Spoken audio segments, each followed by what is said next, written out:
इस पार्ट में total 4200 chapter है, इसलिए इसके वीडियो डेली आएंगे। वीडियो आने में देरी हो सकती है क्योंकि इसको मैं खुद ट्रांसलेट करता हूँ। भोर की सूरज की किरणें धीरे धीरे जमीन पर रेंगने लगी और वह आदमी जो रात भर बेहोश था आखिरकार उसी क्षण जाग गया। लेकिन जब उसने अपनी आंखें खोलीं तो एक बेहद अजीब दृश्य उसकी आंखों के सामने आया। फटे और मैले कपड़े पहने एक छोटा भिखारी उसके बगल में कमल की मुद्रा में बैठा था। उसका शरीर खून से लथपथ था और हालांकि बदबू अभी भी तेज थी, खून पूरी तरह से सूख गया था। वो उस छोटे भिखारी की शक्ल सूरत पहचानने में असमर्थ था क्योंकि उसका चेहरा गहरे हरे रंग का था, जैसे उसने उस पर कोई दवा लगा दी हो। ये देखकर कि छोटा भिखारी अपने हाथ में खंजर लिए हुए था और उसकी निगाहें आगे की ओर थीं, वह आदमी मुड़ा और छोटे भिखारी की नज़रों का पीछा किया और उसने जो देखा उससे उसने अपनी आंखें सावधानी से सिकोड़ लीं।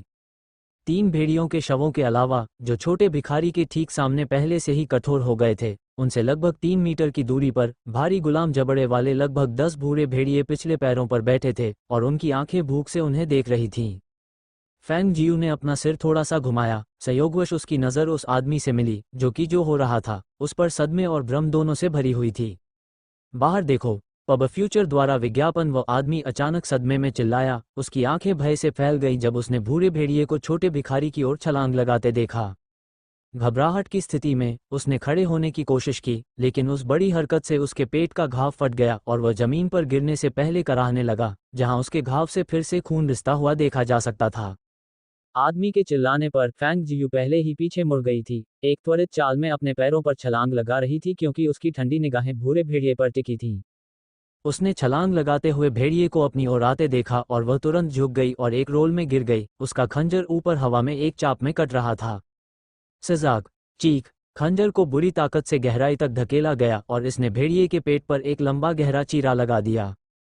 भेड़िया पीड़ा से कराह उठा और जैसे ही उसकी छलांग ने उसे आगे बढ़ाया, वह हवा के माध्यम से उस आदमी की ओर बढ़ता रहा जो जमीन पर गिर गया था। उसकी क्रूर आंखें उस आदमी को घूरते हुए फैल गईं।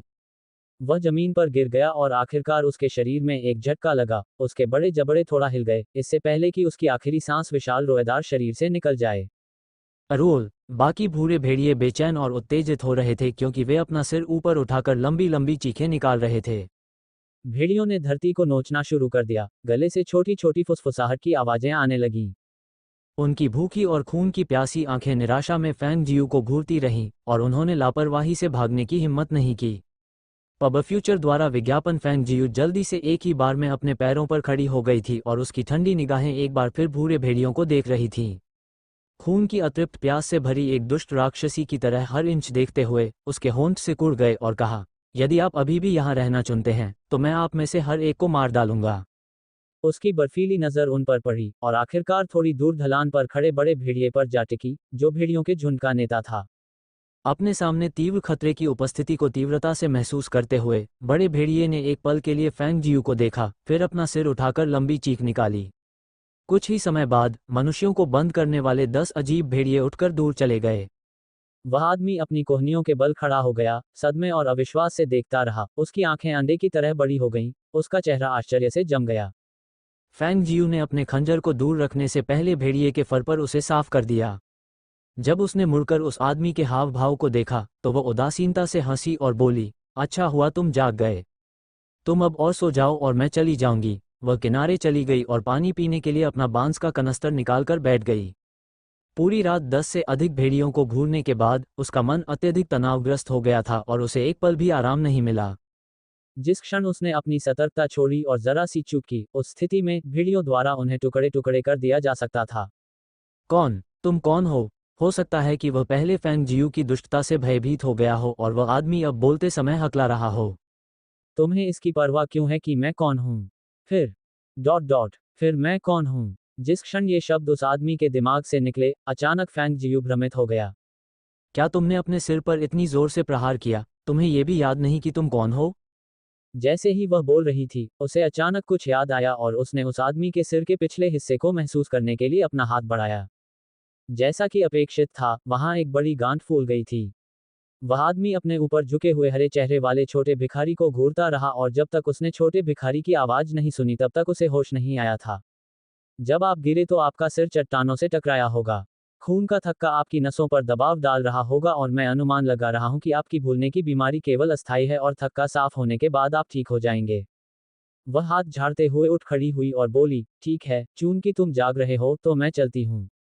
जब उसने ये सुना, तो वह आदमी घबरा गया और जैसे ही वह खड़ा हुआ, उसके पेट में असहनीय दर्द सहना पड़ा। बेचैनी की भावना से भरकर और अचानक घबराहट महसूस करते हुए, वह फेंग जियू के पास जाकर खड़ा हो गया। ऐसा लग रहा था कि वह कुछ कहने वाला है, लेकिन वह नहीं जानता था कि इसे कैसे कहा जाए और उसने बिना शब्द बोले केवल अपना मुंह खोलते और बंद करते हुए फेंग जियू को देखा। आदमी के खड़े होने के बाद फेंग जियू अचानक अचंभित रह गया। तभी उसने देखा कि वह आदमी कितना लंबा था।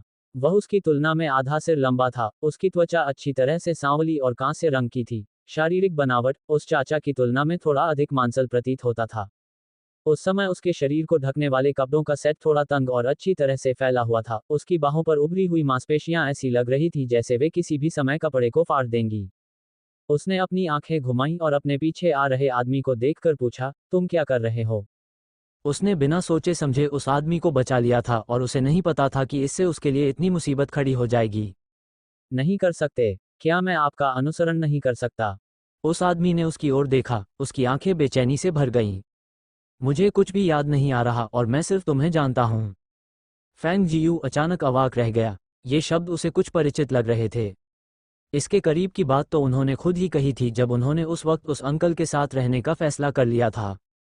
मुझे कोई परेशानी नहीं होगी। पब फ्यूचर द्वारा विज्ञापन। फेंग जियू ने अपनी आंखें घुमाई और झुंझलाहट में कहा, आप स्वयं पहले से ही मेरे लिए परेशानी हैं। यदि वो नहीं होता तो उसे पूरी रात उन भेड़ियों को घूरते नहीं रहना पड़ता।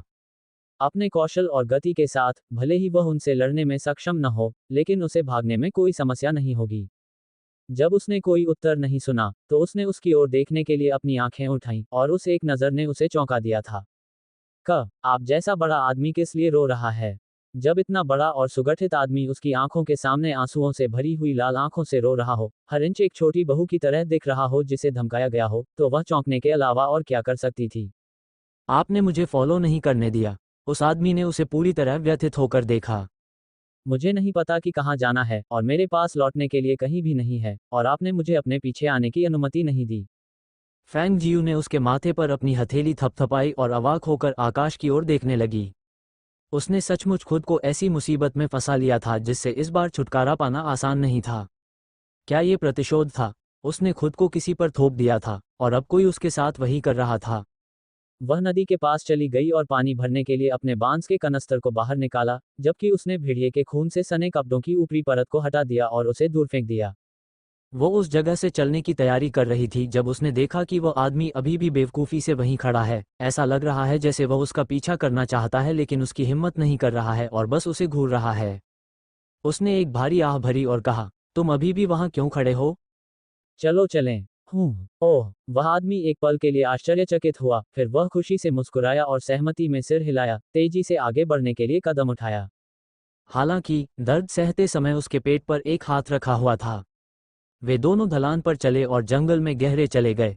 उस समय धीरे धीरे चलने वाली फेंग जियू की आंखें चमक उठीं और उसने सावधानी से अपनी आंखों को आसपास घुमाया और आगे बढ़ती रही। उसके बारे में कैसे, मैं आपको कैसे संबोधित करूं? उस आदमी ने फेंग जियू की ओर देखते हुए पूछा। जो कुछ भी, उसने लापरवाही से उत्तर दिया। उसका ध्यान बातचीत पर नहीं था। ये सुनकर उस आदमी ने एक पल के लिए इसके बारे में सोचा और हंसते हुए बोला, तुम मुझसे छोटे हो इसलिए मैं तुम्हें लिटिल किड कहकर बुलाऊंगा। मम्मा, उसने विचलित होकर उत्तर दिया। वास्तव में वह जो कह रहा था उसे नहीं सुन रही थी, बल्कि पीछे की तरफ घास के बड़े बड़े झुरमुटों को घूरने के लिए अपना सिर झुका रही थी। फेंग जियू की सहमति सुनकर उसका चेहरा खुशी से चमक उठा। वह फिर से बोलने ही वाला था कि उसने देखा कि छोटा भिखारी बाईं ओर पीछे की ओर एक जगह घूर रहा है। उसने नज़र की दिशा का अनुसरण किया और उसने जो देखा उससे उसका चेहरा बदल गया। वे भेड़िए अभी भी आसपास हैं। वे हमारा पीछा करते रहेंगे? वह अचानक चौंक गया। वे काफी दूर तक चल चुके थे और उन्हें इस बात का एहसास ही नहीं हुआ कि उनके पीछे 10 से अधिक भेड़ियों का एक झुंड था। उसने कल्पना करने का साहस नहीं किया। यदि वे बिल्कुल अनजान होकर पकड़े गए होते और वे भेड़िए उन पर झपट पड़े होते तो कैसा परिणाम होता? कोई चिंता नहीं, वे हम पर झपटने की हिम्मत नहीं करेंगे। वे बस एक अवसर की प्रतीक्षा कर रहे हैं। फेंग जियू ने भेड़ियों पर एक नज़र डाली और फिर पीछे मुड़कर चलना जारी रखा। वह जानती थी कि जब उसने उन भेड़ियों में से कुछ को बेरहमी से मार डाला था, तो ये पहले से ही झुंड के बाकी लोगों के लिए एक निवारक के रूप में सफलतापूर्वक काम कर चुका था और वे अब उन पर लापरवाही से हमला करने की हिम्मत नहीं करेंगे। भेड़िए अच्छी तरह जानते थे कि उनके द्वारा उठाया गया कोई भी गलत कदम उनके लिए निश्चित मौत ही होगा। लेकिन भेड़िए वहां से जाने को तैयार नहीं थे, इसलिए उन्होंने मौके की प्रतीक्षा में उस जोड़े का काफी दूर तक पीछा किया। क्या हम उन्हें ऐसे ही अपने पीछे आने देंगे? उस आदमी ने आश्चर्य से पूछा, ये देखकर कि छोटा भिखारी बिल्कुल भी चिंतित नहीं था और उसे ये काफी अजीब लगा। छोटा भिखारी जाहिर तौर पर उससे बहुत छोटा था, उसमें इतनी हिम्मत और ये अद्भुत कौशल कैसे आए? फैंग जियू अपनी जगह पर रुक गई और सीधे उस आदमी की ओर देखा। या आप उन्हें भगाना चाहते हैं? मुझे लगता है कि इसकी कोई जरूरत नहीं है। बस उन्हें हमारे पीछे आने दो। वह संकोचपूर्वक मुस्कुराया और असहायता से अपना सिर खुजलाने लगा। पब फ्यूचर द्वारा विज्ञापन, इसलिए अगर कोई आसपास होता तो वो इस अजीब दृश्य को गुजरता हुआ देखता। दो लोग सामने इत्मीनान से घूम रहे थे और उनके पीछे लगभग 10 मीटर की दूरी पर 10 से अधिक भूखे भूरे भेड़ियों का एक झुंड था जो जबड़ों पर जोर से लार टपका रहे थे। छोटे बच्चे, क्या तुम्हें लगता है कि इस जेड प्रतीक पर जो है वो मेरा नाम हो सकता है? उन्होंने फैंग जियू को जेड का एक टुकड़ा दिया और कहा, यह मूल रूप से मेरी गर्दन पर लटका हुआ था। फैंग जियू ने जेड का टुकड़ा लिया और उसे देखा। उस पर वास्तव में 3 शब्द खुदे हुए थे जिन पर लिखा था, गुआन शीलिन। उसकी आवाज एक पल के लिए रुक गई जब उसने उस आदमी को घूरते हुए पूछा। एक पल पहले उसने पूछा, तुम्हें गुआन शीलिन कहा जाता है? मैं सोच रहा हूं कि यह संभव हो सकता है। उसने जेड पेंडेंट उसे वापस लौटा दिया और हंसते हुए कहा, मैंने सोचा था कि तुम्हें एक बड़ा ओफ कहा गया होगा। गुआन शीलिन ने बिना कुछ बोले छोटे भिखारी की ओर देखा, लेकिन बुद्धिमानी से और कुछ नहीं कहा। पब फ्यूचर द्वारा विज्ञापन उन दोनों ने एक और दूरी तय की और भेड़ियों का झुंड अभी भी पीछे चल रहा था, जाने का कोई संकेत नहीं दिखा रहा था। जब तक गुआन शीलिन ने अपनी नाक सूंघ ली और फैंग जियू की ओर मुस्कुराते हुए कहा, छोटे बच्चे, आगे लोग हैं, चलो जल्दी करें और उन्हें पकड़ लें।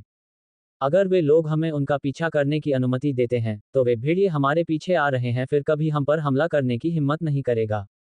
लोग? तुम्हें कैसे पता? उसने सामने झांक कर देखा तो पेड़ों और घास फूस के अलावा उसे वहां किसी का एक भी निशान नजर नहीं आया। उसने जोर देकर अपना सिर हिलाया, निश्चित रूप से है। मैं भुने हुए मांस की सुगंध महसूस कर सकता हूँ। भुनने वाले मांस की गंध? मुझे इसकी गंध कैसे नहीं आती? जब वो कुछ दूरी तक चलती रही तो वो बड़बड़ाती रही। थोड़ी देर के बाद उसे वास्तव में भुने हुए मांस की सुगंध महसूस हुई और उसे लोगों की बातचीत की हल्की हल्की आवाजें सुनाई देने लगीं। उसने तुरंत अपने बगल में गुआन शीलिन पर जिज्ञासु दृष्टि डाली। क्या उसकी नाक शिकारी कुत्ते की तरह है? हे, देखा? मैंने तुमसे कहा था कि यहाँ लोग हैं। उन्होंने हंसते हुए कहा, चलो, जब हम वहां पहुंचेंगे और वे हमें उनका पीछा करने की अनुमति देंगे तो हमें डरने की जरूरत नहीं होगी, भले ही हम और जंगली जानवरों से मिलें। आपको लगता है कि लोग हमें इतनी आसानी से अपने समूह में शामिल कर लेंगे? उसने उसे घूरकर देखा और फिर कहा, केवल मैं ही इतनी स्वतंत्र होती कि तुम्हें अपने साथ टैग करने देती। उसे वहां स्तब्ध खड़ा और उसका चेहरा असहाय देखकर फैंग जियू ने उसकी ओर देखा और कहना जारी रखा, इस जगह को 9 ट्रैपमेंट वुड्स कहा जाता है और यह कई क्रूर जानवरों से भरा हुआ है। इतनी अंतहीन खतरों से भरी जगह पर आप क्या सोचते हैं दूसरे लोग क्या सोचेंगे जब वे 2 अजनबियों को अचानक अपने पास आते देखेंगे? क्या वे क्या सोचेंगे? उसने स्थिति को न समझते हुए उत्सुकता से पूछा। मूर्ख, वे सोचेंगे कि उनके करीब आने के पीछे हमारा क्या गुप्त उद्देश्य है। तो फिर हम क्या करें? फैंग जियू की नज़र बदल गई और उसके होठों पर एक भयावह मुस्कान फैल गई। ये ठीक है, मेरे पास एक योजना है, बस मुझे देखो। उसके बाद गुआन शीलिन बस फैंग जियू के पास रुक गए और वे चुपचाप लोगों के समूह के करीब आ गए। पहले वे पेड़ों के पीछे छिप गए और कुछ देर दूर से लोगों को देखते रहे, फिर वो उसे साहसपूर्वक आगे चलने के लिए ले गई।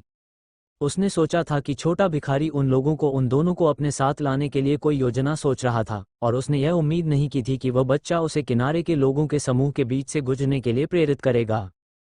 छोटे भिखारी ने एक शब्द भी नहीं कहा था, न ही उसने उन आदमियों की ओर एक नज़र भी डाली थी।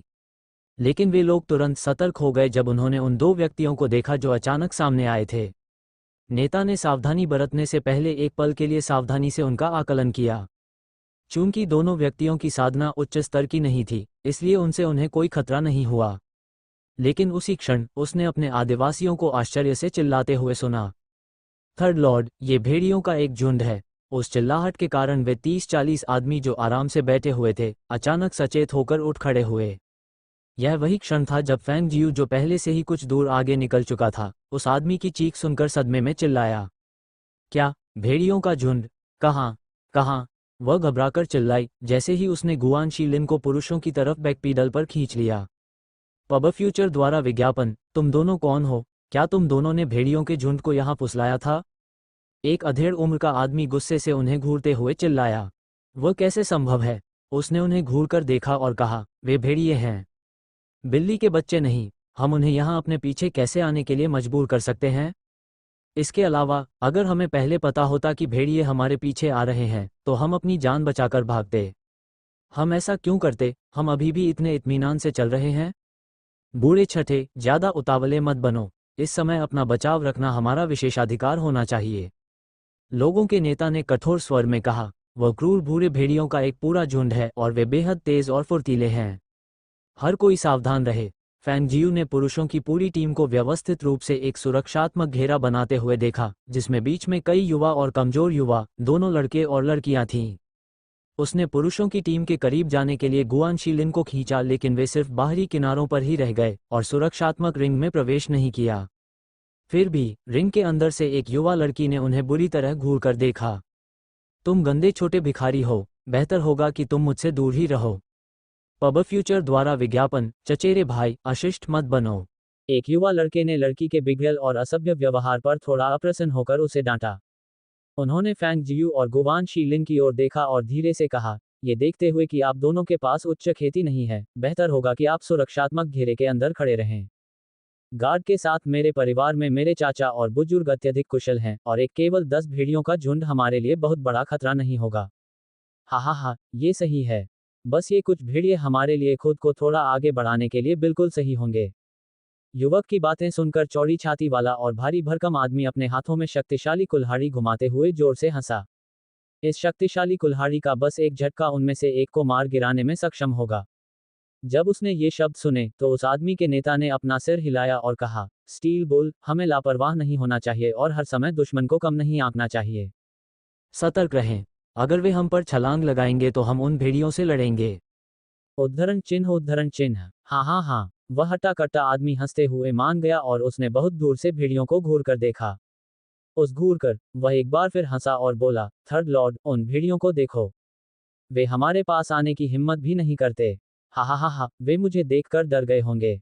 फैंग जियू खुद को रोक नहीं सकी और जब उसने उन आत्ममुग्ध शब्दों को सुना तो उसके होठों से एक हंसी निकल गई। इससे पहले उसने युवाओं से कहा, धन्यवाद यंग मास्टर। हम यहाँ खड़े होकर ही ठीक हैं। बच्चे, तुम किस बात पर हंस रहे हो? क्या तुम सोच रहे हो कि मैं कुत्तों के झुंड को डराने में सक्षम नहीं हूँ?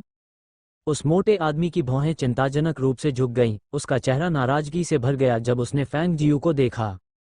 फैंग जियू एक शब्द भी कहने में कामयाब नहीं हुआ था कि बगल में गुआन शीलिन ने अचानक उसे पीछे खींच लिया और अपने पीछे खड़ा हो गया। उसके सामने खड़े होकर उसकी छाती फूली हुई थी और उसने उस हटे कट्टे आदमी को घूर कर देखा। तुम मेरे छोटे बच्चे को क्यों घूर रहे हो भाई? फैंग जियू एक पल के लिए चौंक गई जब उसने अपने सामने खड़े लंबे आदमी को देखा। जब उसने उसकी ओर देखा तो उसकी नज़र थोड़ी अजीब थी। स्टील बुल नाम के उस हटे कट्टे आदमी ने अपने सामने उस आदमी को देखा जो सीना फुलाए खड़ा था, और वह एक पल के लिए झिझका और फिर जोर से हंसा। हा हा हा। अच्छा अच्छा अच्छा, यहाँ इस बच्चे में काफी हिम्मत है। आप में बहुत दम है। मुझे स्टील बुल को इस तरह घूरने की हिम्मत करो, ये सराहनीय है। जैसे ही वह बोल रहा था, वह खुशी से गुआन शीलिन को कंधे पर थपथपा रहा था। उसकी हथेली बार बार टकरा रही थी, जबकि फैंग जियू जो पीछे से देख रहा था, एक पतली रेखा में सीधा हो गया। कंधे पर थपथपाना हल्का नहीं था। कंधे पर कुछ बार थपथपाने के बाद यह उसके पेट के घाव पर खींच गया था। दर्द के कारण उसके चेहरे पर ठंडा पसीना बह रहा था। तुमने उसे बहुत जोर से मारा, उसे चोटें लगी हैं। जैसे ही उसने शिकायत की, फैंग जियू सामने आई और उस आदमी का हाथ उठाया जो उसके पेट पर था। जैसा कि अपेक्षित था, उसने देखा कि उसके घाव से खून रिस रहा था। उफ! उस मोटे आदमी ने थोड़ा क्षमा मांगते हुए अपना हाथ पीछे खींच लिया। पब फ्यूचर द्वारा विज्ञापन, देखो, भेड़िए पीछे हट गए हैं। जब किसी ने भेड़ियों को कई छोटी छोटी चीखें निकालने के बाद वापस जाने के लिए मुड़ते देखा तो खुशी से चिल्लाया। संकट को बिना लड़े ही हल कर लिया गया था और इससे लोगों का बड़ा समूह खुशी से झूम उठा था। ये पता चला कि भेड़िए अनिच्छा से तभी चले गए थे जब उन्होंने देखा कि फैंग जियू और लंबा आदमी समूह में शामिल हो गए थे। आखिरकार वे उन्हें संभाल भी नहीं पाए थे। जब केवल वे दोनों थे और उनके साथ अतिरिक्त 30 या 40 आदमी थे तो उनके पास कोई मौका नहीं था, इसलिए भेड़ियों ने स्वाभाविक रूप से हार मान ली और चले गए। फिर जिस युवा ने पहले बात की थी उसने फैंग जियू की ओर देखते हुए धीरे से कहा, उसके घाव से खून बहना शुरू हो गया था। बेहतर होगा कि आप पहले अपने बड़े भाई की चोट को देखें। उसने उसे दवा की एक बोतल देते हुए कहा, यहाँ मेरे पास ये दवा है जो घावों के लिए बहुत अच्छी है। चचेरा भाई, आप उनसे इतना परेशान क्यों होंगे? युवा लड़की ने अपने पैर पटकते हुए शिकायत की, इस बात से अप्रसन्न होकर कि वह युवा अचानक सामने आए दो अजनबियों के साथ इतना अच्छा व्यवहार कर रहा था। ये ठीक है, मेरे पास स्वयं यहाँ दवा है।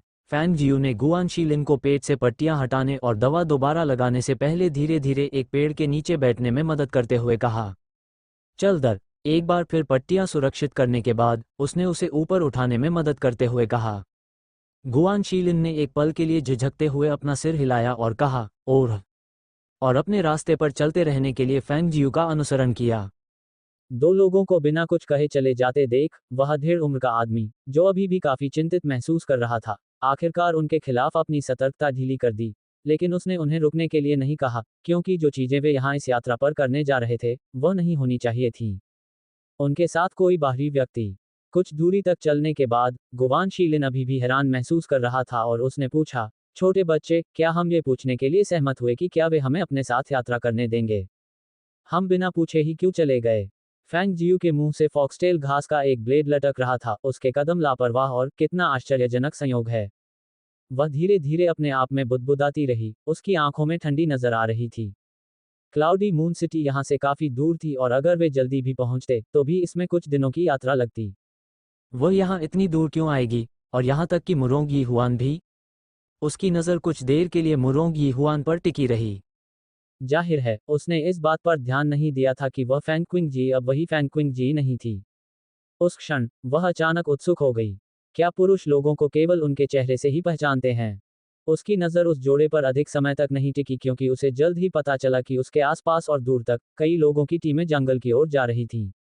कुछ टीमें अभी भी उससे कुछ दूरी पर थीं, जबकि कुछ सिर्फ 10 मीटर की दूरी पर थीं। इस यात्रा में अपने पिछले सभी मुकाबलों को याद करते हुए जब वह शांत हुई तो उसकी आंखें चमक उठीं और उसने मन ही मन सोचा, 9 एंट्रैपमेंट वुड्स की गहरी पहुंच में क्या है? इसने इन सभी लोगों को वहां दौड़ने के लिए यहां खींच लिया था। जब वह गहरी सोच में डूबी हुई थी, अचानक उसे महसूस हुआ कि द्वेष से भरी दो आंखें उसे घूर रही हैं। वह तेजी से घूमी और उस नज़र ने उसकी भौहों को खींचने के लिए लगातार चिकोटी काटी। एक काला भालू। पब फ्यूचर द्वारा विज्ञापन उससे बमुश्किल 5 मीटर की दूरी पर करीब 2-3 मीटर लंबा दिखने वाला एक काला भालू बैठा हुआ था। उसके सारे दांत खुले हुए थे क्योंकि वह उसे दुर्भावनापूर्ण दृष्टि से घूर रहा था। उसका झुका हुआ शरीर चुपचाप उसकी ओर आ रहा था, लेकिन उसे पता चल गया और विशाल काले भालू ने जोर से दहाड़ने के लिए अपना सिर उठाया जैसे ही वह उस पर झपटा। गर्जन। काले भालू की तेज गुस्से भरी दहाड़ से जमीन थोड़ी गूंज उठी। उस ऊंचे शिखर से दहाड़ की आवाज निकली और एक पल में यह आसपास के एक बड़े हिस्से तक फैल गई, जहां जंगल के सभी लोगों की टीमों ने सुना।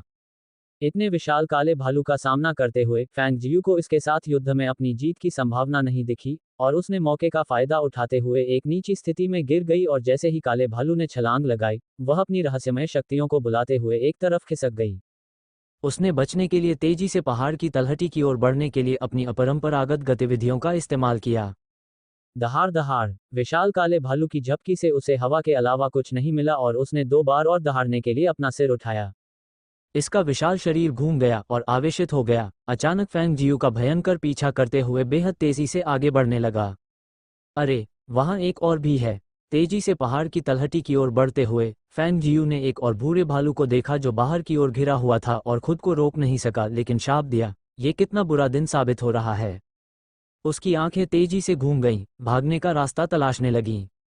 जंगल के गहरे इलाकों में जाने वाले लोगों की टीमें, जो उस समय चोटी के आसपास के इलाकों में थीं, काले भालू की दहाड़ सुनकर अचानक रुक गईं और दहाड़ के स्रोत की ओर देखने लगीं। काले भालू के पास युद्ध में अविश्वसनीय शक्ति थी और 9 एंट्रैपमेंट वुड्स में काले भालू सिर्फ साधारण काले भालू नहीं थे, बल्कि दूसरे स्तर के उच्च श्रेणी के जानवर थे। यहाँ तक कि 10 से अधिक की संख्या होने पर भी रहस्यमय स्तरों के शुरुआती चरणों में योद्धाओं के लिए दूसरे स्तर के उच्च श्रेणी के काले भालू का शिकार करने में सक्षम होना असंभव होगा। इसलिए हर एक व्यक्ति जो इन जंगलों में कदम रखने की हिम्मत करता था, जानता था कि अगर उन्हें दूर से कोई काला भालू दिखाई दे तो उन्हें उससे बचना होगा और युद्ध में उनका सामना नहीं करना होगा। जंगल के पश्चिमी भाग में मुरोंग यी जुबान का दिल अचानक पसीज गया और उसके कदम रुक गए। उसका सिर तेजी से पीछे मुड़कर शिखर की ओर देखने लगा। बड़े भाई मुरोंग, क्या गलत है? नीली पोशाक पहने फैंग किंग जी का बेहद सुंदर चेहरा चिंता में डूबा हुआ था। उसकी निगाहें शिखर पर अटल देखकर उसने उसी दिशा में देखने के लिए अपनी आंखें घुमाई, लेकिन उसे वहां कुछ भी दिखाई नहीं दिया। कुछ नहीं। उसने अपना सिर हिलाया और अपने बगल वाले व्यक्ति को देखकर धीरे से मुस्कुराया, लेकिन उसके अंदर अपरिचय की भावना और अधिक तीव्र होती जा रही थी। मानो उसकी आंखों के सामने जो लड़की थी वह पूरी तरह से वह फैंग क्विंग जी नहीं थी जिसे वह जानता था। पिछले कुछ दिनों में जो उन्होंने एक साथ बिताए थे वह पूरी अवधि के दौरान उसकी आंखों के ठीक सामने थी, लेकिन वह दिल की वही धड़कन महसूस नहीं कर पाया था जो उसने हमेशा तब महसूस की थी जब वह पहले उसके साथ था। और पहले वह एक संक्षिप्त मूल्यांकन वाली नज़र, हालांकि एक ऐसे व्यक्ति की थी जिसे वह नहीं जानता था, लेकिन किसी तरह उसे काफी परिचित महसूस कराता था। उस गहरी शांत नज़र की जांच के तहत जैसे ही उसने उसे उठाया, उसका दिल अचानक बेचैनी से भर गया। उसके गाल पर हाथ रखा और धीरे से पूछा, बिग ब्रदर मुरोंग, मुझे इस तरह क्यों देख रहे हैं? क्या मेरे चेहरे पर कुछ है? उन्होंने कोई उत्तर नहीं दिया और केवल शालीनता से मुस्कुराए, आइए हम अपने रास्ते पर चलें। और वह मुड़ा और आगे बढ़ने लगा। फैंग क्विंग जी एक पल के लिए रुकी, इससे पहले कि वह उसे पकड़ लेती, और उसके पीछे पीछे चलने लगी। जब वे जंगल में गहराई तक चले गए, जब वे चलते थे तो वह कभी कभी अपना चेहरा थोड़ा सा बगल की ओर झुका लेती थी और गरिमापूर्ण चेहरे की ओर देखती थी। वह इतना परिपूर्ण, इतना सौम्य था, जिसने उसे उसके लिए इतना अनियंत्रित रूप से गिरने पर मजबूर कर दिया, उसके दिल को उसके लिए धड़कने वाला बना दिया, उससे मंत्रमुग्ध कर दिया। भले ही इसका मतलब ये हुआ कि उसे अपना जीवन किसी और के चेहरे के साथ जीना होगा, वहां होगा कोई पछतावा नहीं। Dot dot dot dot. दूसरी ओर फैंग जियू काफी विकट स्थिति में फंस गया था, क्योंकि उसके पीछे के दो भालू पहले से ही 2 घंटे से अधिक समय से उसका पीछा कर रहे थे।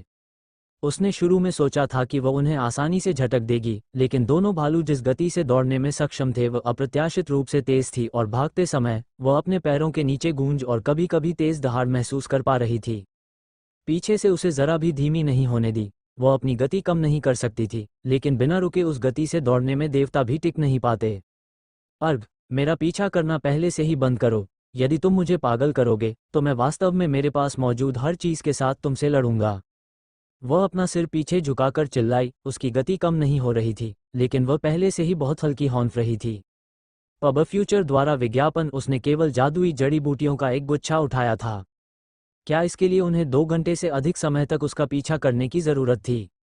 दहाड़ दहाड़। उसे जो एकमात्र प्रतिक्रिया मिली वह भालुओं की धीमी गति से 2 तेज दहाड़ें थीं।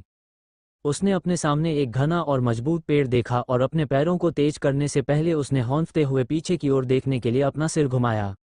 और जैसे ही वो बड़े पेड़ के पास पहुंची, उसने अपने घुटनों को थोड़ा मोड़ लिया और एक शाखा को पकड़ने के लिए अपने हाथों को फैलाकर छलांग लगा दी, इससे पहले कि वह तेजी से शाखा पर चढ़ गई और बड़े पेड़ पर चढ़ गई। वाह, मैं थक गया हूँ। वह दौड़ चुकी थी। वह पेड़ की शाखा पर ऊंची बैठ गई और जोर जोर से हौंफने लगी, क्योंकि उसने देखा कि दो भालू कुछ ही सांसों में पेड़ के नीचे तक पहुंच गए और उसे पकड़ लिया।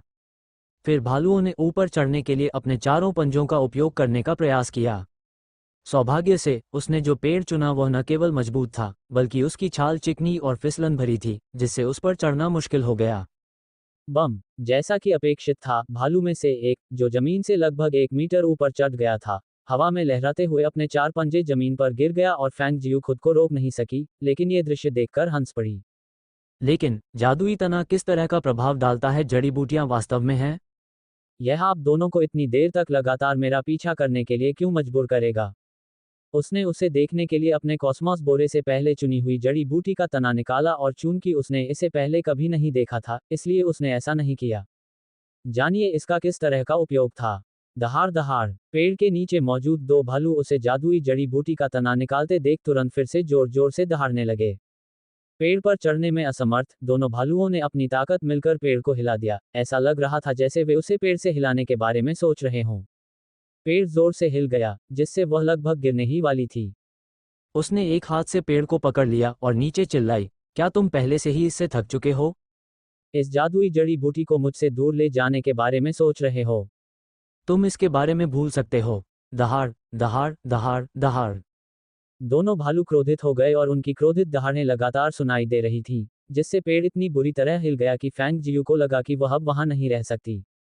इसलिए उसने जादुई जड़ी के तने को दूर रख दिया और अपने चारों ओर देखने लगी, इस पेड़ से दूसरे पेड़ पर छलांग लगाने के बारे में सोचने लगी ताकि बचने का रास्ता ढूंढ सकूं। हालांकि जैसे ही वह खड़ी हुई, आकाश में अचानक तेज आवाज के साथ गड़गड़ाहट हुई, जिसकी आवाज बादलों से आने वाली तेज गड़गड़ाहट की तरह थी। ऊपर के बादलों से भी दमनकारी आभा की एक शक्तिशाली लहर गिरी और उस प्रचंड आभा के नीचे अचानक तेज हवा चलने लगी।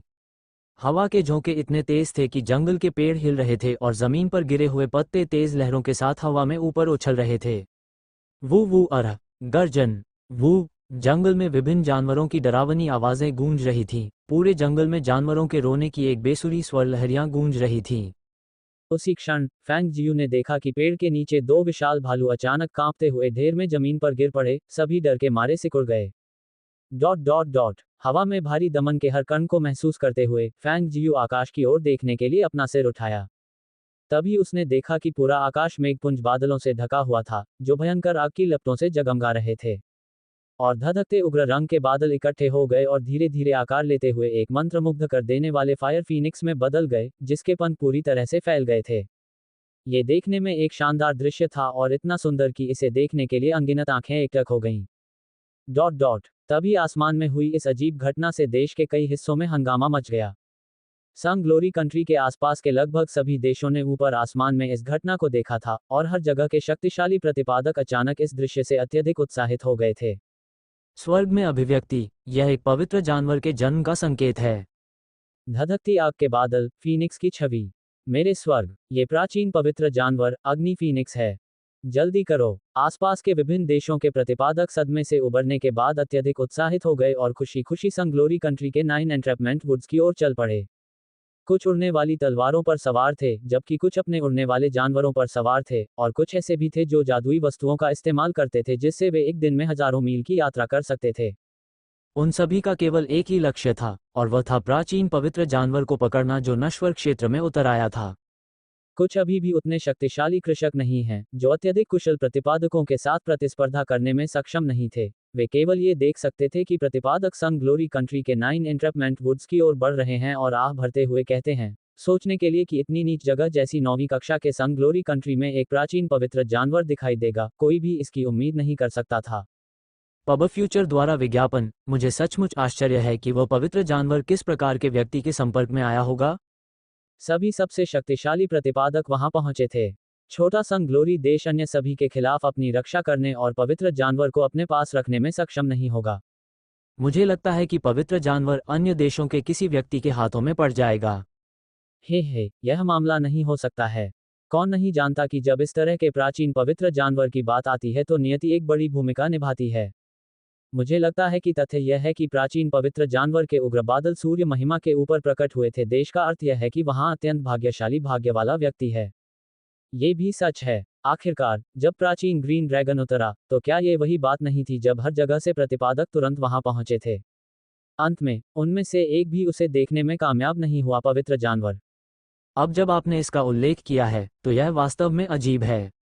प्राचीन ग्रीन ड्रैगन एक दशक से भी अधिक समय पहले अवतरित हुआ था, लेकिन पिछले कुछ वर्षों में जब यह अवतरित हुआ था तब की घटना को देखने के अलावा किसी को भी प्राचीन ग्रीन ड्रैगन की एक झलक नहीं मिली थी। तब से आज तक कोई नहीं जानता कि वास्तव में प्राचीन ग्रीन ड्रैगन का मालिक कौन है। एक पवित्र जानवर की उपस्थिति पूरी भूमि के लोगों को हिलाकर रख देगी। निकट भविष्य में हम निश्चित रूप से इसके बारे में कुछ सुनेंगे। उनमें से कुछ ने सन ग्लोरी कंट्री की दिशा में देखा और अपने दिलों में सोचा, एक और प्राचीन पवित्र जानवर प्रकट हुआ है। लगता है उथल पुथल भरे दिन निकट आ गए हैं। पब फ्यूचर द्वारा विज्ञापन 9 एंट्रैपमेंट वुड्स में वापस आते समय गहराई तक जाने वाले लोगों की भीड़ अत्यधिक उत्साहित थी। देखो, ये धधकती आग का बादल और फीनिक्स की छवि है। उतरता हुआ पवित्र जानवर प्राचीन अग्नि फीनिक्स है। मैंने सुना है कि एक पवित्र जानवर दिखाई देगा, लेकिन मैंने इसके लिए एक प्राचीन पवित्र जानवर होने की उम्मीद नहीं की थी। ये बहुत शानदार है। हमें जल्दी करना चाहिए और बाकी सभी से पहले वहां पहुंचना चाहिए और प्राचीन पवित्र जानवर के साथ एक अनुबंध पर मुहर लगानी चाहिए। और 9 ट्रैपमेंट वुड्स की सबसे गहरी पहुंच में लिंग मोहान की गहरी आंखों में एक अजीब चमक थी जब उसने आकाश में घटना देखी और खुद से कहा, प्राचीन पवित्र जानवर, फायर फीनिक्स। हालांकि वह यह अजीब सोच रहा था कि वह सन ग्लोरी जैसे 9वीं कक्षा के छोटे से देश में एक प्राचीन पवित्र जानवर की छवि को प्रकट होते देखेगा, लेकिन उसे अभी भी याद है कि यहाँ रहने का उसका उद्देश्य प्राचीन पवित्र जानवर के लिए नहीं था। उसके हाथ में कुछ और महत्वपूर्ण काम था जो उसे करना था। अतः उसने अपनी आंखें दूसरी ओर कर लीं और अपनी मंजिल की ओर चलता रहा। जंगल के दूसरे हिस्से में फैंग किंग जी, जिन्होंने आकाश में अजीब घटना देखी थी, अपनी उत्तेजना को रोक नहीं पाई और उन्होंने मोरोंग लीहुआन को अपने पास खींच लिया। बिग ब्रदर मोरोंग, देखो, ये प्राचीन पवित्र जानवर है, द फायर फीनिक्स। वह अपने मन में दृढ़ निश्चय के साथ यह कहते हुए अपने हृदय में अत्यधिक उत्साह महसूस कर रही थी। ये प्राचीन पवित्र जानवर अग्नि फीनिक्स मेरा होगा। जब मुरोंग यीहुआन ने आकाश में फायर फीनिक्स की छवि देखी तो वह चौंक गया और उसने कहा, ये वास्तव में एक प्राचीन पवित्र जानवर है, जो पवित्र जानवर का राजा है। जैसे ही उसने अपनी बात खत्म की, आग के धधकते बादलों के पीछे से फीनिक्स की चीख सुनाई दी। ऐसी आवाज आई जैसे वह प्राचीन काल से आ रही हो। उसके तुरंत बाद स्वर्ग से टूटते तारे की तरह सुनहरी रोशनी की एक चकाचौंध किरण अचानक गिरी। पूरे 9 एंट्रपमेंट वुड्स में लोगों ने केवल अपने चारों ओर एक जोरदार दुर्घटना की आवाज सुनी। जिस स्थान पर वह दुर्घटनाग्रस्त हुआ था, वहां से एक शक्तिशाली आभा वाली शानदार सुनहरी रोशनी की चमक बाहर की ओर चमकी। नंगी आंखों से दिखाई देने वाली आघात तरंगे पानी की तरह झिलमिलाती और तरंगित होती हुई बाहर की ओर बहने लगीं और अपनी शक्तिशाली ताकत से कई पेड़ों को गिरा दिया। जल्दी करो, पवित्र जानवर प्रकट हो गया है, चलो मौके पर चलें। बड़ी संख्या में लोग उत्साह से चिल्लाने लगे, एक उन्मत्त दौड़ में तेज दुर्घटना की ओर बढ़ रहे थे, गहराई से डर रहे थे कि एक कदम भी धीमे होने का मतलब ये हो सकता है कि अन्य लोग इसे छीन लेंगे। और कोई नहीं जानता था कि जब वह सुनहरी रोशनी स्वर्ग से नीचे गिरी थी, तो वह वास्तव में उस पेड़ के ठीक नीचे गिरी थी जिस पर फैंग जियू था। अत्यधिक शक्तिशाली दमनकारी आभा और सदमे की लहर ने उस विशाल पेड़ को हिला दिया, जिसकी परिधि 2 लोगों द्वारा फैलाए गए हथियारों से भी बड़ी थी, और उसे किनारे पर गिरने के लिए मजबूर कर दिया, लगभग पूरी तरह से उखड़ गया। फैंग जियू, जो पेड़ पर था, स्वाभाविक रूप से शॉकवेव से पेड़ से गिरकर जमीन की ओर गिर गया था और जोरदार क्रैश लैंडिंग के कारण बने बड़े छेद में लुढ़क गया था। शक्तिशाली दमनकारी आभा में फंसकर उसे अचानक सांस लेने में कठिनाई हो रही थी और उसका दम घुट रहा था। वह अपने चेहरे पर दर्द महसूस कर रही थी क्योंकि सदमे की लहर उसके ऊपर से गुजर रही थी और वह अपनी आंखें भी नहीं खोल पा रही थी। पब फ्यूचर द्वारा विज्ञापन, उफ। जैसे ही वो जमीन के बड़े गड्ढे में गहराई तक गिरी, उसका पेट बाहर निकली किसी चीज से टकराया जिससे वह दर्द से कराह उठी। और उसी क्षण आसपास की दमनकारी आभा धीरे धीरे खत्म होने लगी। जैसे ही घुटन का एहसास कम हुआ, फैंग जियू अंततः खड़ी होने में सक्षम हो गई और जब वह खड़ी हुई तो उसने देखा कि जमीन से चिपकी हुई चीज वास्तव में एक चमकता हुआ सुनहरा अंडा था। क्या वो फीनिक्स अंडा पहले आकाश में हुई अजीब घटना से है? उसकी निगाहें आश्चर्य से भरी हुई थीं, आश्चर्य से नहीं, बल्कि प्रश्न पूछने जैसी थीं। 9 एंट्रपमेंट वुड्स इतनी बड़ी जगह थी और दुर्घटनाग्रस्त होने के लिए अन्य सभी स्थानों को उसके ठीक बगल में दुर्घटनाग्रस्त होने के लिए चुनना था। ठीक है, चूंकि यह यहीं मेरे सामने है, अगर मैं इसे नहीं उठाऊंगा तो ये शर्म की बात होगी। और चूंकि इसने मेरे पैरों पर गिरने का फैसला किया है, तो इसका मतलब है कि इसे रखना मेरा है। उसने एक क्षण के लिए ही इसके बारे में सोचा, नौसिखिया होने के कारण उसने अंडे को देखने के लिए उसे अपनी बाहों में उठा लिया। उसने देखा कि चमकदार सुनहरी रोशनी कम होने लगी थी और अंडे के छिलके पर शुरू में दिखाई देने वाले जटिल दिखने वाले रंग भी गायब हो रहे थे। सुनहरे रंग का होने और सामान्य अंडे से कई गुना बड़ा होने के अलावा उसे इसमें कुछ भी असाधारण नहीं लगा। पब फ्यूचर द्वारा विज्ञापन आसपास नजर दौड़ाने पर उसे एक भी दूसरा व्यक्ति नजर नहीं आया। वो सुनहरे अंडे को कॉस्मोस बोरी में रखना चाहती थी और जब उसने इसे खोला तो उसने पाया कि वह इसे भरने में सक्षम नहीं थी। तभी उसे याद आया कि कॉस्मोस बोरी में केवल निर्जीव वस्तुएं ही रखी जा सकती हैं और आप नहीं रख सकते। जो कुछ भी जीवित है उसे वहां रखें। उसने तुरंत सोने के अंडे को अपने कपड़ों में भर लिया, अपनी रहस्यमय शक्तियों को बुलाया और तेजी से उस जगह से निकलने के लिए अपने अजीब कदम उठाए। उनके जाने के लगभग 1 घंटे बाद पहली टीम पहुंची। परिवार के लोगों ने जमीन में एक बड़ा गड्ढा और एक विशाल पेड़ देखा जो लगभग पूरी तरह से उखड़ गया था और एक तरफ झुका हुआ था और एक खालीपन के अलावा और कुछ नहीं था। यहाँ कुछ भी क्यों नहीं है? क्या कोई हमसे एक कदम पहले यहाँ आया है? टीम लीडर, जो एक मध्यम आयु वर्ग का व्यक्ति था, अपनी उन्मत्त दौड़ के कारण पसीने से नहा गया था। जिस उच्च प्रत्याशा ने उसके दिल को भर दिया था वह अचानक क्रोध में बदल गया जब उसने जमीन में बड़े खाली छेद को देखा। वह कौन था? हमसे तेज कौन था? जैसे ही उन्होंने अपना वक्तव्य समाप्त किया, मुरोंग लीहुआन और फैंग किंग गे बड़ी तेजी से दौड़ते हुए आए। जब उन्होंने देखा कि जमीन में बड़े छेद के भीतर कुछ भी नहीं है, तो मुरोंग यीहुआन ने ज्यादा प्रतिक्रिया नहीं दिखाई, लेकिन जहां तक फैंग क्विंगजी की बात है, उनका चेहरा तुरंत बदल गया। कौन था? उसकी दुर्भावनापूर्ण नज़र तेजी से दूसरी टीम की ओर देखने लगी और उसने अधीरता से पूछा, पवित्र जानवर कहाँ है? उस पल उसे पता नहीं था कि मुरोंग यीहुआन किनारे पर खड़ा था और उसे घूर रहा था। ऐसा लग रहा था कि वह किसी गहरी सोच में डूबा हुआ है। मुरोंग यीहुआन के दिल में फैंग क्विंगजी एक सौम्य और मधुर स्वभाव वाली लड़की थी। वह दयालु भी थी और दूसरों के प्रति विचारशील भी थी। वह उसे छोटी उम्र से जानता था और उसने कभी उसे अपनी आंखों के सामने की लड़की की तरह तीव्र द्वेष से भरी आंखों में भाव प्रदर्शित करते नहीं देखा था। इसके कारण उसे पुनर्विचार करना पड़ा। फैंग क्विंगजी को कुछ महसूस हुआ और वह तेजी से मुड़ी और उसने तुरंत उन दो आंखों को देखा जो गहरी सोच में डूबी हुई उसे देख रही थीं। उसका दिल घबरा गया और उसने जल्दी से कहा, बड़े भाई मुरोंग, मैं बहुत चिंतित थी। मुरोंग यीजुआन ने शालीनता से मुस्कुराते हुए उससे कहा, हमारे सूर्य महिमा वाले देश में एक प्राचीन पवित्र जानवर का प्रकट होना पहले से ही किसी की अपेक्षा से कहीं अधिक है और तथ्य यह है कि हम इसके दिव्य प्रकाश को देखने में भी सक्षम थे। जमीन बिल्कुल अविश्वसनीय है। एक पवित्र जानवर का अवतरण हुआ है। वास्तव में हमें इस बात पर अधिक ध्यान देने की जरूरत नहीं है कि क्या हम इसे प्राप्त कर सकते हैं, क्योंकि यह सब पहले से ही भाग्य और संयोग से तय हो चुका है। मम्मा, बिग ब्रदर मुरोंग सही कह रहे हैं। किंग जी बहुत चिंतित हैं। वह वापस अपने शांत और सौम्य स्वभाव में लौट आई और जब उसने मुरोंग यीहुआन की ओर देखा तो उसकी आंखें एक बार फिर उसके लिए प्रशंसा से भर गईं। पवित्र जानवर किसके पास है? ऊपर आसमान से एक तेज और जबरदस्त आवाज गूंजी। आवाज में आध्यात्मिक शक्ति समाहित थी और इसे जंगल के एक बड़े क्षेत्र में स्पष्ट रूप से सुना जा सकता था। पब फ्यूचर द्वारा विज्ञापन आध्यात्मिक शक्ति के उतार चढ़ाव को स्पष्ट रूप से महसूस करते हुए, जो रहस्यमय शक्ति से अलग था। बड़े छेद के पास खड़े लोग चौंक गए क्योंकि उन सभी ने अपना सिर उठाया और देखा कि एक मध्यम आयु वर्ग का व्यक्ति एक उड़ती हुई कलाकृति पर खड़ा है। उसके हाथ हवा में मंडरा रहे हैं। वह उसकी पीठ के पीछे चिपक गया और वह अपने ऊंचे सुविधाजनक स्थान से उन्हें घूर रहा था।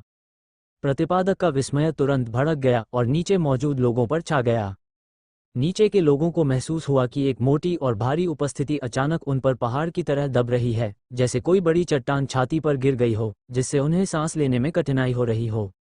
उनके पैर अत्यधिक दबाव के कारण लगभग झुकने वाले थे, जहां वे जल्द ही अपने घुटनों पर गिर जाएंगे। वास्तव में जो लोग अपनी साधना में कम प्रशिक्षित थे, वे ऊपर से दमनकारी दबाव के सामने पहले ही ढह गए थे और अपने घुटनों पर गिर गए थे। उनकी छाती में रक्त मंथन हो रहा था, जो उनके मुंह के कोनों से बाहर निकल रहा था। शक्तिशाली दमनकारी भय ने फैंग क्विंगजी के माथे पर ठंडा पसीना बहा दिया था। उसका चेहरा पीला पड़ंडे का छिलका फूटने के बाद जो सामने आया वह एक छोटा बच्चा फीनिक्स नहीं था, बल्कि एक छोटा बच्चा था जिसने अपने चारों अंगों को सीधा फैला रखा था। वह जमीन पर फैला हुआ था और उसका नंगा छोटा निचला भाग ऊपर की ओर चिपका हुआ था। घनी आध्यात्मिक शक्ति की आभा से युक्त एक हल्की सुनहरी चमक उसके शरीर के चारों ओर घूम रही थी, जो धीरे धीरे फीकी पड़ गई। ऐसा लग रहा था जैसे वह अभी अभी उठा है। उसने अपना सिर थोड़ा ऊपर उठाया और अपनी आंखें खोलीं, जो पानी की तरह साफ थीं। वह हतप्रभ और स्तब्ध होकर समान रूप से नग्न फैंग जियू को देख रहा था। इसके कुछ क्षण बाद ही उन्होंने प्रतिक्रिया दी। दो जोड़ी काली आंखें घूर रही थीं और उनके भीतर एक जोड़ी लाल चमकती लपटें जल रही थीं। वह अचानक उछला और अपना एक हाथ अपनी फूली हुई कमर पर रख लिया और अपने दूसरे मोटे हाथ से जमीन पर पड़े फैंग जियू की ओर इशारा किया। उसकी बच्चों जैसी आवाज में निर्दयी क्रोध भरा हुआ था, जिसे कोई भी गंभीरता से लेने में असमर्थ था। तुम, नारी, मैं प्राचीन पवित्र फीनिक्स हूँ। तुम में मेरी ईश्वरीय छवि को एक छोटे से बुदबुदाते मानव बच्चे के रूप में देखने की दृष्टता थी। यद्यपि वह परिपक्व होने के बाद मानव रूप में परिवर्तित होने में सक्षम होगा, लेकिन उसने एक पल के लिए भी नहीं सोचा था कि वह अपने खोल से बाहर निकलने के तुरंत बाद सीधे मानव शिशु में बदल जाएगा। वह छोटा फायर फीनिक्स है, लिटिल फायर फीनिक्स। अनुबंध के कारण अनुबंधित मालिक की अपनी छवि की कल्पना का सीधा प्रभाव पड़ेगा कि वह जानवर के रूप में पैदा होगा या इंसान के रूप में। लेकिन यदि वह मानव रूप में पैदा हुआ है तो उसे अपने मूल फायर फीनिक्स रूप में परिवर्तित होने से पहले पूरी तरह परिपक्व होने तक इंतजार करना होगा। स्वर्ग जानता है कि उसके परिपक्व होने में कितना समय लगेगा। प्रश्नवाचक चिन्ह। और इससे पहले कि वह बड़ा हो, उसे इस छोटे से नाक वाले मानव रूप में पूरे देश में परेड करनी होगी। पब फ्यूचर द्वारा विज्ञापन जितना अधिक वह इसके बारे में सोचता था, उसे उतना ही गुस्सा आता था और वह उतना ही उदास हो जाता था। वह रोना चाहता था, लेकिन वह महिला को यह देखने नहीं देना चाहता था, इसलिए वह केवल इस सब के पीछे के अपराधी को घूर कर देख सकता था। फैंग जियू अवाक आश्चर्य में पड़ गया। क्या सचमुच उस अंडे से अभी अभी बच्चा निकला है? प्रश्नवाचक चिन्ह क्लोजिंग स्क्वायर ब्रैकेट। चलो भी। उसने केवल एक बार ही इसकी कल्पना की थी जब उसने उस अंडे को उठाया था कि अंडे से निकला फीनिक्स कैसा दिखेगा। उसने अनजाने में ही एक मनमोहक मोटे छोटे बच्चे के बारे में सोचा था, तभी एक पल के लिए उस छोटे से लड़खड़ाते बच्चे को अपने मांसल कूल्हे पर हाथ रखकर खड़ा देखकर दूसरे ने गुस्से से उसकी ओर इशारा किया, अपने नग्न छोटे शरीर को पूरी तरह से उजागर कर दिया और छोटे हाथी की सूंड उसके सामने लहरा रही थी। अपने हाथों में खुजली के क्षण में उसने एक हाथ में अपनी उंगली और अंगूठे को लपेटा और छोटे हाथी की सूंड को झटका दिया। अर्घ, आप क्या कर रहे हैं? एक निश्चित घमंडी छोटे फायर फीनिक्स को आखिरकार अपनी नग्नता का एहसास हुआ और जब उसे अचानक नीचे छेड़ा गया तो इस झटके ने उसे अपमानित और क्रोधित दोनों महसूस कराया, जिससे वह तुरंत कुछ कदम पीछे चला गया और खुद को अपने कठोर हाथों से ढक लिया। तुम बेशर्म औरत! वह अपमान में गुस्से से चिल्लाया, उसका चेहरा गहरा लाल हो गया था। उसकी बच्चों जैसी आवाज वास्तव में उसके गुस्से को वह प्रभाव नहीं दे रही थी जो अपेक्षित था। पब फ्यूचर द्वारा विज्ञापन उस क्षण उसे केवल महिला के नंगे शरीर का एहसास हुआ और उसने तुरंत अपनी आंखों को ढकने के लिए नीचे अपनी विनम्रता की रक्षा करने वाले दो हाथों में से एक को मुक्त कर दिया और अपने शरीर को दूर कर लिया। आपने कोई कपड़े नहीं पहने हैं। इस बार उसके कान भी उसके चेहरे की तरह लाल हो रहे थे। फैंग जियू ने उस छोटे लड़के पर नजर डाली जो ऐसी अतिरंजित प्रतिक्रियाएं दिखा रहा था और उसने बेरहमी से चिढ़ाना जारी रखा, मैं तुम्हें पीछे गोल छोटे नितंब देख सकता हूं। अर्घ, तुम सच में एक बेशर्म महिला हो।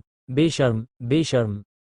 वह पूरी तरह से असहाय महसूस कर रहा था लेकिन उसे गाली देने के लिए कोई अन्य शब्द नहीं पता था, इसलिए वह केवल बेशर्म शब्द दोहराता रहा।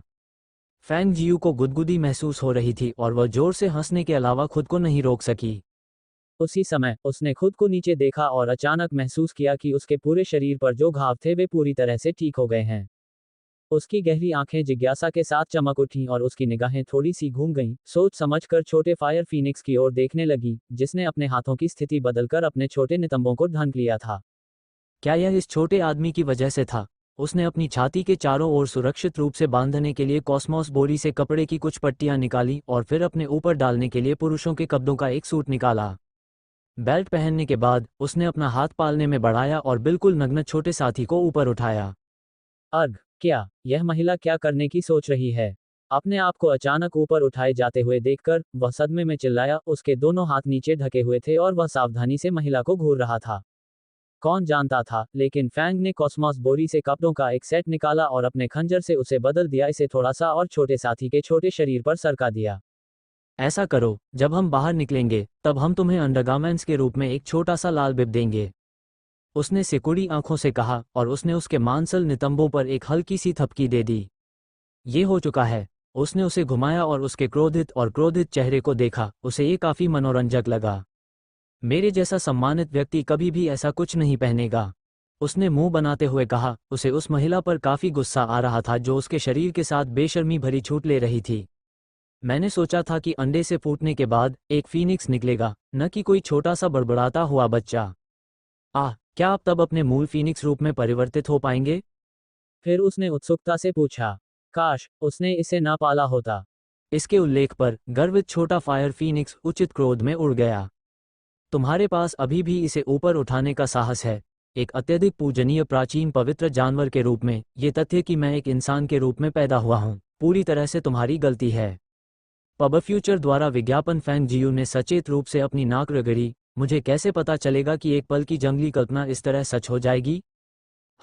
उसने एक जोरदार खर्राटे भरी और अपनी फूली हुई बाहों को अपनी छाती के सामने कर लिया और गुस्से में अपना चेहरा उससे दूर कर लिया। फैंग जियू बेफिक्र होकर जोर से हंसा, फिर वह खड़ी हुई और चारों ओर नजर डालकर उनके आसपास का सर्वेक्षण किया। किसने सोचा होगा कि उस गहरे तालाब के नीचे ऐसी जगह वास्तव में मौजूद होगी?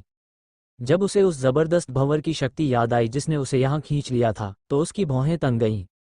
मैं वास्तव में नहीं जानता कि आप जैसी महिला मेरे अनुबंध की मालिक कैसे बन सकती है। आप बदसूरत हैं, शक्ति की कमी है और लोगों के नितंबों को छूना पसंद करती हैं।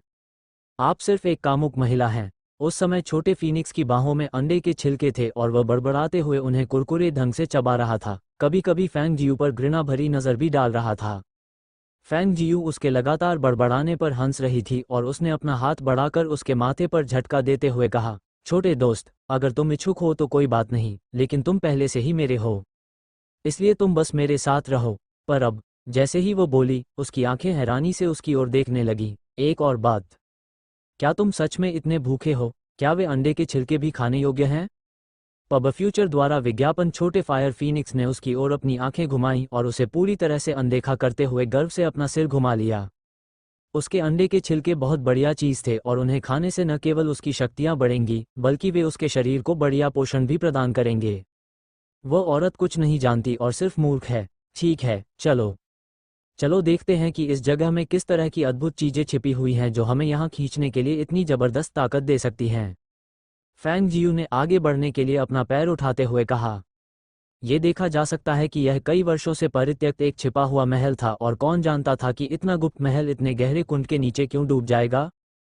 छोटे फायर फीनिक्स ने अपने अंडों के छिलकों को पकड़ लिया और फैंग जियू के पीछे पीछे चलते हुए उन्हें चबाना जारी रखा। बीच बीच में अपने सामने की आकृति की पीठ पर नजर डालते हुए सोचा कि वो महिला कुछ अजीब थी। उसके पास कमजोर शक्तियां थीं, लेकिन फिर भी वो किसी तरह ऐसी अजीब जगह में पकड़े जाने पर न तो डरती थी और न ही घबराती थी। मैंने इतने सालों तक इंतजार किया और इतने लंबे इंतजार के बाद आखिरकार एक इंसान आ गया है।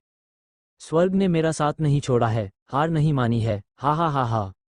अचानक गुप्त महल के भीतर से एक गहरी लकड़ी की आवाज जो बेहद अहंकारी लग रही थी बाहर आई और उस आवाज के साथ एक शक्तिशाली दमनकारी आभा यहां तक पहुंची जो उस तेज आवाज के साथ हवा में घूम रही थी। हालांकि जो अजीब था तब भी जब शक्तिशाली दमनकारी आभा की लहरें जो नग्न आंखों से भी दिखाई दे रही थी उसके सामने हवा में घूम रही थी तब भी उसे इससे होने वाली थोड़ी सी भी असुविधा महसूस नहीं हुई। क्या ऐसा इसलिए था क्योंकि उसे एक प्राचीन पवित्र जानवर फायर फीनिक्स के साथ अनुबंधित किया गया था?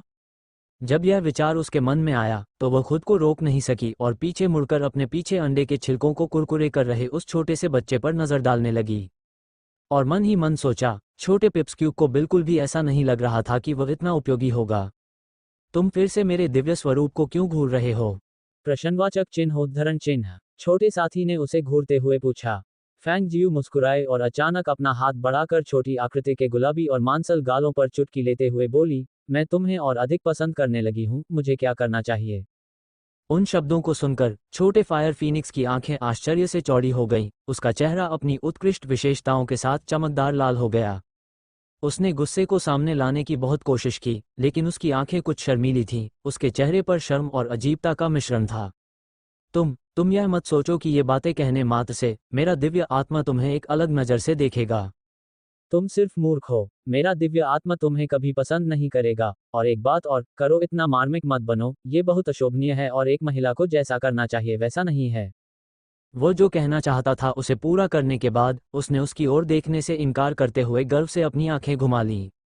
फैंग जियू ने उसे देखकर मुस्कुराया, यह महसूस करते हुए कि शर्मीला छोटा बच्चा बहुत प्यारा था। पब फ्यूचर द्वारा विज्ञापन। छोटी लड़की, आओ यहाँ आओ और मुझे तुम्हें अच्छी तरह से देखने दो। तेज और अहंकारी आवाज एक बार फिर गूंजी और इस बार जब आवाज उन तक पहुंची तो इसके साथ एक सक्शन बल भी था जिसने फैंग जियू के पूरे शरीर को और अंदर खींच लिया। मूर्ख औरत। अंडे के छिलके खत्म करने के बाद वह अपने हाथ पोंछ ही रहा था कि तभी उसने देखा कि फैंग जियू को जोर से चूसा जा रहा है, जिससे उसकी चिंतित चीख निकल गई और वह उसके पीछे पीछे अंदर जाने के लिए दौड़ पड़ा। फैंग जियू ने खुद को स्थिर महसूस किया और वह चिल्ला भी नहीं सकी। ऐसा लग रहा था जैसे उसे अंदर खींचे जाने से पहले पलक झपकते ही कंकाल के एक समूह के सामने आ गई हो। अगले ही पल शक्ति की एक धारा ने उसके शिरोबिंदु में आक्रमण किया और आक्रमणकारी शक्ति के तहत उसे ऐसा लगा जैसे वह पूरी तरह से उजागर हो गई है, सूरज की किरणों के नीचे शुद्ध नग्नता में, किसी भी रहस्य को छिपाने में असमर्थ है। और जब छोटे फायर फीनिक्स ने पकड़ लिया तो वह एक सीमा अवरोध से टकरा गया, अलग हो गया और बाहर रह गया, अंदर फैंग जियू के करीब जाने में असमर्थ हो गया। उसे कंकाल के सामने पूरी तरह से गतिहीन और स्थिर खड़ा देखकर छोटा फायर फीनिक्स घबरा गया और चिल्लाया जोर से, मूर्ख औरत! मूर्ख औरत, तुम्हें कैसा महसूस हो रहा है? एक रहस्यमय आत्मा शरीर? ये वास्तव में एक रहस्यमय आत्मा शरीर है। हा हा हा हा। ऐसा अत्यंत दुर्लभ रहस्यमय आत्मा शरीर जो शायद ही हर सहस्राब्दी में एक बार देखा जाता है और यह मेरे ठीक सामने गिर गया है। चू बातियान। हा हा हा। स्वर्ग ने सचमुच मेरा साथ नहीं छोड़ा है। हा हा हा हा। फैंग जियू केवल उस उत्साहित आवाज को सुन सकता था जो पागलों की तरह हंस रही थी। जिस शक्ति ने उसे रोका था वह अचानक पीछे हट गई। फैंग जियू कमजोर होकर जमीन पर गिर पड़ी, उसकी सारी ताकत खत्म हो गई। वह सीधे अपने सामने कंकाल को देख रही थी। चूंकि उसने न तो किसी हत्या के इरादे का पता लगाया था नहीं संस्था की ओर से किसी दुर्भावना का, लेकिन केवल उसकी आवाज़ से उत्तेजित उत्साह था। फैंग जियू वास्तव में बहुत चिंतित महसूस नहीं कर रही थी और वह कहने के लिए सीमा अवरोध के बाहर छोटे फायर फीनिक्स की ओर मुड़ गई। मैं ठीक हूँ, चिंता मत करो। आखिरकार उन दोनों की आत्माएं आपस में जुड़ गईं और छोटी फायर फीनिक्स के शांत होने के बाद वह लिंक के माध्यम से महसूस करने में सक्षम था कि वह बिल्कुल ठीक थी और उसने तुरंत गुनगुनाया और अजीब तरीके से जवाब दिया, तुम्हारे बारे में कौन चिंतित है? लेकिन उसकी नज़रें अभी भी उसकी स्थिति का जायजा लेने के लिए अनायास ही अंदर लगे बैरियर से झांक रही थीं। ये जानते हुए कि छोटे फायर फीनिक्स का मतलब यह नहीं था कि वह क्या कह रहा था। फैंग जियू को उसके बारे में चिंता नहीं थी, लेकिन वह अपना ध्यान उसके सामने कंकाल पर केंद्रित कर रही थी, ये कहकर पानी का परीक्षण कर रही थी, वरिष्ठ। उसी क्षण कंकाल ने उसमें से एक छवि प्रक्षेपित की। इसमें काले कपड़े पहने एक अधेड़ उम्र के व्यक्ति को हवा में दिखाई देते हुए दिखाया गया। उसकी तेज और दमन भरी निगाहें उसके नीचे फैंग जियू को देख रही थीं। रहस्यमय आत्मा का शरीर धारण करने के लिए, छोटी लड़की, तुम कोई साधारण व्यक्ति नहीं हो। न केवल उसके पास दुर्लभ रहस्यमय आत्मा शरीर था, बल्कि वह एक दिव्य पवित्र जानवर, फायर फीनिक्स की अनुबंधित मालिक भी थी। ऐसी लड़की किस तरह से साधारण होगी? स्वर्ग दयालु थे। ठीक उसी समय जब उसके रक्त का अंतिम सार पूरी तरह से बिखरने वाला था, उन्होंने एक ऐसे अविश्वसनीय रूप से विलक्षण कृषक को भेजा था, जो उसे अपनी इच्छाओं को पूरा करने और उसे आगे बढ़ाने की अनुमति देगा। रहस्यमय आत्मा शरीर। फैंग जियू ने भूतिया छवि के बारे में प्रश्नोत्तरी पूर्वक पूछा और एक और प्रश्न पूछना जारी रखा। रहस्यमय आत्मा शरीर शायद ही कभी देखे जाते हैं। लंबे समय तक इस दुनिया में नहीं आने और साधना के प्रति ज्ञान में भारी कमी के लिए उसे माफ करते हुए, रहस्यमय आत्मा शरीर शब्द कुछ ऐसा था जिसके बारे में उसने कभी नहीं सुना था। एक रहस्यमय आत्मा शरीर सबसे विलक्षण साधकों का प्रतीक है। वे न केवल रहस्यमय शक्तियों की खेती कर सकते हैं, बल्कि वे आध्यात्मिक शक्तियों की भी खेती करने में सक्षम हैं, और जिस गति से वे प्रगति कर सकते हैं वह दूसरों की तुलना में 10 गुना है। अधेड़ उम्र के आदमी ने उसे अपने चेहरे पर मुस्कान दिखाते हुए देखा और उसने कहा, दूसरे शब्दों में, दूसरों के लिए जिन्हें एक रहस्यमय शक्ति मार्शल पगिलिस्ट बनने के लिए पूरे 1 दशक की आवश्यकता होगी, आपके लिए इसमें केवल एक ही समय लग सकता है उसी रैंक को प्राप्त करने के लिए वर्ष। ऐसी गति जो आपकी साधना में प्राप्त की जा सकती है, उसे विलक्षण प्रतिभा कहा जा सकता है। उन शब्दों को सुनकर फैंग जियू ने एक क्षण सोचा और कहा, यह सही नहीं लगता। मैंने अपने शरीर में ऊर्जा खींचकर साधना करने की कोशिश की है, लेकिन मुझे अपने शरीर में कोई महत्वपूर्ण अंतर महसूस नहीं हुआ, और निश्चित रूप से ऐसा कुछ भी नहीं है। वरिष्ठ, मेरे अनुभव के अनुसार साधना में तीव्र प्रगति के बारे में क्या कह रहे हैं? उसने अपने शरीर में क्यूई को आकर्षित करने के लिए काफी लंबे समय का उपयोग किया था और साधना के बाद उसके शरीर में रहस्यमय शक्तियों की मात्रा वास्तव में बोलने के लिए कुछ भी नहीं थी। पब फ्यूचर द्वारा विज्ञापन। ऐसा इसलिए है क्योंकि आपके भीतर रहस्यमय और आध्यात्मिक क्यूई मेरिडियन नहीं खुले हैं। जब उसने घूरकर देखा तो उसकी नज़र फैंग जियू पर पड़ी। मैं चाहता हूं कि आप मुझे अपने गुरु के रूप में प्रणाम करें। उस स्थिति में मैं आपकी साधना में सहायता करने के लिए आपके रहस्यमय और आध्यात्मिक शिरोबिंदु को खोलने में आपकी मदद करूंगा। यदि कोई और होता, तो ऐसी शक्तिशाली इकाई द्वारा किसी को शिष्य के रूप में स्वीकार करने की पेशकश सुनकर यह सोचा जाता कि इसे बिना किसी हिचकिचाहट के स्वीकार कर लिया जाएगा। लेकिन जब फैंग जियू ने ये शब्द सुने, तो उसकी भौहें एक साथ तन गईं और उसकी आंखों से पता चला कि वह गहरी सोच में थी और उसने एक भी शब्द कहे बिना अधेड़ उम्र के आदमी को घूरकर देखा। आप अनिच्छुक हैं। फैंग जियू को खुशी या खुशी के कोई संकेत नहीं दिखाते हुए आदमी की भौहें चढ़ गईं और उसने अपनी दमनकारी आभा को और अधिक मजबूती से भड़काने के लिए प्रेरित किया और फिर देखा कि उसकी आभा का उस व्यक्ति पर ज्यादा प्रभाव नहीं पड़ा जो एक प्राचीन पवित्र जानवर के साथ अनुबंधित था। फिर उसने तुरंत इसे छोड़ दिया और इसके बजाय एक लंबी आह भरी। आपको चिंता करने की जरूरत नहीं है कि मेरे पास कोई गुप्त उद्देश्य है। मैं केवल यही चाहता हूं कि आप मेरा शिष्य बनना स्वीकार करने के बाद 3 कार्यों को पूरा करने में मेरी मदद करें। पब फ्यूचर द्वारा विज्ञापन। ये सुनकर फैंग जियू ने एक और क्षण सोचा और अंत में कहा, वरिष्ठ, मुझे पहले इसके बारे में क्यों नहीं बताते, और यदि यह मेरी शक्तियों के भीतर है और काम करने की मेरी शैली के खिलाफ नहीं जाता है, तो मैं शायद ऐसा करने में सक्षम हो सकता हूं। इस पर सहमत होने के लिए। ये सुनकर अधेड़ उम्र का आदमी खिलखिलाकर हंसा और बोला, बहुत बढ़िया। मैं देख सकता हूं कि आप उनमें से हैं जो अपनी इच्छानुसार काम करते हैं और यह मेरे अपने स्वभाव के समान है। फैंग जियू उसे देखकर मुस्कुराए लेकिन कोई जवाब नहीं दिया। लड़की, मैं मूल रूप से स्वर्गीय राजवंश महल चू बातियान का शासक था। मेरी महिमा के चरम पर किसी ने भी मेरे खिलाफ जाने की हिम्मत नहीं की। मैंने अपना जीवन तलवार के बल पर जिया और स्वेच्छा से स्वर्ग के नीचे की दुनिया पर शासन किया। जब तक चूंकि मुझे कुछ सही लगा, मैं निश्चित रूप से इसे उस वर्ष के अंत तक पूरा करूंगा। उन्होंने फैंग जियू को अपने पिछले जीवन के बारे में विस्तार से बताया। फैंग जियू ने ध्यान से सुना और उसकी बातों से यह पता चला कि वह एक दृढ़ इच्छाशक्ति वाला व्यक्ति था जो उसका दिल जो भी कहता था उसका पालन करता था। लेकिन चूंकि वह बहुत ही निडर और अप्रत्याशित था, इसलिए उसे अमरता के पारंपरिक संप्रदायों द्वारा अपरंपरागत और दुष्ट के रूप में देखा जाता था। उसके पास एक शक्तिशाली तलवार थी जो मिट्टी जैसी धातुओं को काट देती थी जिसे ब्लू एज कहा जाता था। एक रूढ़िवादी संप्रदाय के एक अमर व्यक्ति ने अपनी ब्लू एज तलवार का लालच किया और उस पर गलत तरीके से एक नश्वर गांव में नरसंहार करने का आरोप लगाया, जिसके कारण उसे हर तरफ से शक्तिशाली मुक्केबाज द्वारा सताया गया। आदरणीय मार्शल सम्राट के रूप में अपनी उपलब्धि के साथ, वह अमरता के उन सभी साधकों से नहीं डरते थे जिनकी शक्तियां उनसे कमतर थीं। हालांकि उन्होंने उसे डराने धमकाने के लिए उसके ही लोगों को बंधक बना लिया था, जिसके परिणामस्वरूप वह गंभीर रूप से घायल होकर इस स्थान पर भागने में सफल रहा और अंत में उसने दम तोड़ दिया और यहीं मर गया। इतने लंबे वर्षों तक उन्होंने यहाँ धैर्यपूर्वक प्रतीक्षा की थी कि नियति आए और अपना कार्यभार संभाले, स्वर्गीय राजवंश महल को पुनः स्थापित करे और अपनी अंतिम इच्छाओं को पूरा करे। पहली इच्छा स्वर्गीय राजवंश महल को पुनः स्थापित करने की है, तो दूसरी और तीसरी इच्छा क्या है? दूसरी इच्छा ब्लू एज को पुनः प्राप्त करने के लिए थाउजेंड स्वॉर्ड के मकबरे को तोड़ना है। तीसरी के लिए, उसकी आवाज में थोड़ी हिचकिचाहट हुई और उसने आह भरते हुए कहा, मैं उन वर्षों में बहुत दृढ़ इच्छाशक्ति वाला और लापरवाह था और मैंने अपने परिवार पर विपत्ति ला दी। यह विशेष रूप से मेरी पत्नी के लिए था जो संयोगवश उस समय प्रसव पीड़ा में थी। इतने वर्षों तक ऐसा हुआ है पारित हो गए और मुझे आश्चर्य है कि वे कैसे कर रहे हैं। मैं चाहता हूं कि आप उनकी तलाश करें और देखें कि क्या वे ठीक से रह रहे हैं। मांगों को सुनने के बाद और उन्हें ओवरबोर्ड नहीं पाकर, फैंग जियू ने अपना सिर हिलाया और एक विस्तृत मुस्कान के साथ पूछा, चूंकि मैं आपको अपने स्वामी के रूप में स्वीकार करता हूं, तो क्या सीनियर केवल मेरे मेरिडियन में रहस्यमय और आध्यात्मिक चैनल खोलने जा रहा है? यदि कोई ठोस लाभ नहीं होता, तो एक मास्टर को इस तरह स्वीकार करना उसके लिए बहुत नुकसानदायक होता। हा, निस्संदेह इतना ही नहीं। अधेड़ उम्र का आदमी तेज आवाज में जोर से हंसा, उसकी नजर फैंग जियू पर टिकी हुई थी और लड़की के प्रति उसकी प्रशंसा बढ़ती जा रही थी।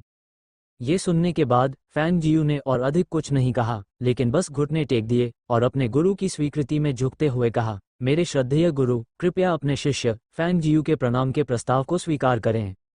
उन शब्दों को खत्म करने पर उसने आदरपूर्वक प्रणाम किया और अपना माथा जोर से जमीन पर झुका दिया। अच्छा, मैं चूबा तियान, आखिरकार मुझे विरासत में लेने वाला एक शिष्य मिल गया। हा, वह उत्साह से जोर से हंसा और कहा, लड़की, बाईं ओर की तीसरी ईंट हटाओ, मेरा कंकाल बना हुआ है। इसके पीछे तुम्हें कुछ ऐसा मिलेगा जो तुम्हारे गुरु तुम्हें उपहार में देना चाहेंगे। पब फ्यूचर द्वारा विज्ञापन, जरूर। फैंग जियू सहमत हो गई और वह गई और तीसरी ईंट को खटखटाया जैसा कि उसे बताया गया था। ये पाते हुए कि यह खोखला लग रहा है, उसने ईंट को बाहर निकालने के लिए अपना खंजर निकाला और उसके पीछे एक छोटा लकड़ी का बक्सा मिला जिसे उसने तुरंत उठा लिया। मास्टर, मैं इसे क्यों नहीं खोल सकता? लकड़ी का छोटा बक्सा बंद नहीं लग रहा था लेकिन वह उसे खोल नहीं सकी। उसे आपके स्वामी ने सील कर दिया था और सामान्य लोग इसे नहीं खोल सकते। चूबा तियान ने हंसते हुए कहा और हाथ हिलाते हुए प्रकाश की एक किरण डिब्बे के ऊपर से गुजरी। ठीक है, अब उस चीज को बक्से से बाहर निकालो। फैंग जियू ने एक बार फिर आधे संदेह में बॉक्स को खोलने की कोशिश की लेकिन बॉक्स इस बार आसानी से खुल गया। अंदर बस एक अगोचर अंगूठी थी और यह काफी बुरी तरह से धूमिल भी थी। फैंग जियू थोड़ी देर के लिए अवाक रह गई, फिर उसने कहा, मास्टर, क्या ये वह खजाना है जिसके बारे में आप बात कर रहे हैं? उसने उसे उठाया और उस पर बारीकी से नजर रखी, लेकिन फिर भी उसे इसमें कुछ भी असाधारण नहीं मिला। पब फ्यूचर द्वारा विज्ञापन, मैं वास्तव